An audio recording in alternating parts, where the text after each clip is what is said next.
ഭാരത കത്തോലിക്ക സഭ പ്രാർത്ഥനാപൂർവം കാത്തിരുന്ന പുണ്യമുഹൂർത്തത്തിന് പരിസമാപ്തിയായി. കേരളത്തിൽ ജനിച്ചു വളർന്ന് വിശുദ്ധ പദവിയിലേക്ക് ഉയർത്തപ്പെടുന്ന ആദ്യ വ്യക്തിയെന്ന അത്യപൂർവ അംഗീകാരത്തിന് അൽഫോൻസാമ്മ അർഹയായതിന്റെ ആനന്ദലഹരിയിലാണ് ഭാരത കത്തോലിക്ക സഭയും, പ്രത്യേകിച്ച് സീറോ മലബാർ സഭയും. ഇന്ത്യക്കാരിയായ ആദ്യ വിശുദ്ധയായി അൽഫോൻസാമ്മയെ പരിശുദ്ധ പിതാവ് ബെനഡിക്ട് 16 മാർപ്പാപ്പ പ്രഖ്യാപിച്ചത് നമുക്കേവർക്കും ആഹ്ലാദം പകരുന്നു. ഒരു സാധാരണ ജീവിതത്തെ പുണ്യവും സഹനവും കൊണ്ട് ധന്യമാക്കി തീർത്തവളാണ് അൽഫോൻസാമ്മ.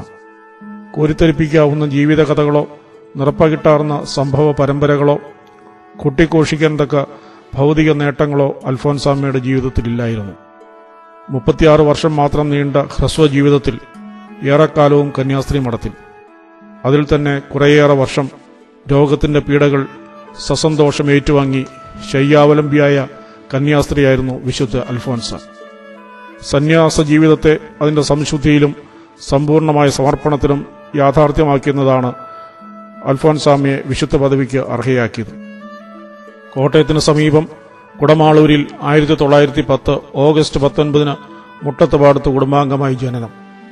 ജനിച്ച് 3 മാസത്തിനു ശേഷം അമ്മ മരിച്ചപ്പോൾ അന്നക്കുട്ടിയെ അമ്മയുടെ സഹോദരി അന്നമ്മ മുട്ടുചിറ മുരിക്കൻ കുടുംബത്തിലേക്ക് കൊണ്ടുപോയി.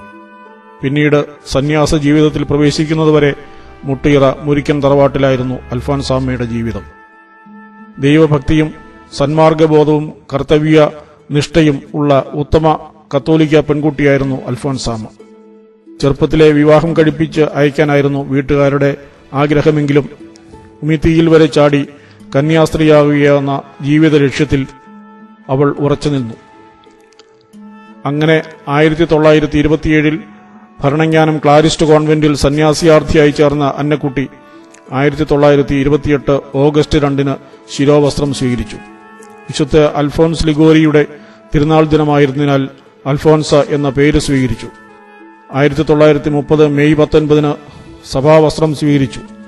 2 വർഷത്തിനു ശേഷം 1932 വാകക്കാട് മടമക സ്കൂളിൽ അധ്യാപികയായി നിയമിക്കപ്പെട്ടുവെങ്കിലും രോഗം മൂലം 1 വർഷമായപ്പോഴേക്കും ജോലി ഉപേക്ഷിക്കേണ്ടി വന്നു.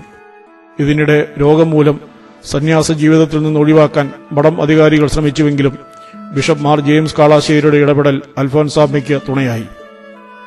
16 വർഷം നീണ്ട കഠിനമായ രോഗങ്ങൾക്ക് ശേഷം 1946 ജൂലൈ 28 ഭരണങ്ങാനത്ത് അന്തരിച്ചു. വളരെ ചുരുക്കം ചില ആളുകൾ പങ്കെടുത്ത സംസ്കാര ചടങ്ങിൽ ചരമപ്രസംഗം നടത്തിയ ഫാദർ റോമുളൂസിന്റെ വാക്കുകൾ പ്രവചനാത്മകമായിരുന്നു. ഈ സിസ്റ്റർ ഒരു വിശുദ്ധിയായി തീരുമെന്നായിരുന്നു ഫാദർ റോമുളൂസ് അന്ന് ചരമപ്രസംഗത്തിൽ പറഞ്ഞത്. ആ വാക്കുകൾ ഇപ്പോഴിതാ യാഥാർത്ഥ്യമായിരിക്കുന്നു. 1962 ഒക്ടോബറിൽ ആരംഭിച്ച നാമകരണ നടപടികളിലൂടെ ദൈവദാസി, ധന്യ, വാഴ്ത്തപ്പെട്ടവൾ എന്നിങ്ങനെ ആധ്യാത്മിക പദവികൾ കടന്ന് അൽഫോൻസാമ്മ വിശുദ്ധിയാക്കപ്പെട്ടിരിക്കുന്നു.